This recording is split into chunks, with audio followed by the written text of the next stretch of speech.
আমার জীবনে অনেক স্ট্রেন্থ ছিল, কিন্তু তোদের মতো কেউ করে না।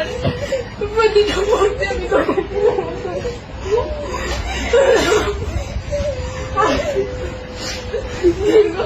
12 বছর পড়াশোনা জীবনে অনেক স্যারের সাথে পরিচয় হয়েছে, অনেক বন্ধু-বান্ধবের সাথে পরিচয় হয়েছে, কিন্তু স্বামী স্যারের মতো কেউ হয়ে উঠতে পারিনি আজ পর্যন্ত।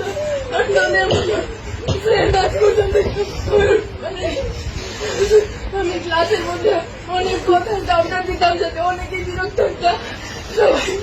সবাই আমাকে ক্ষমা করে দিও। আমার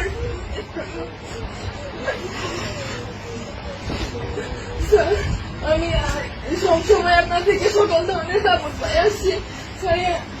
কোনো সময় আপনাকে শুধু স্যারের চোখে না, আপনাকে আমার বড় ভাইয়ের চোখে, একজন আদর্শ গাইডলাইনের চোখে দেখে আসছি। ভবিষ্যতে আমি চাই আপনার কাছে আদর্শ একজন শিক্ষার্থী হয়ে ফুটে উঠতে চাই। আমি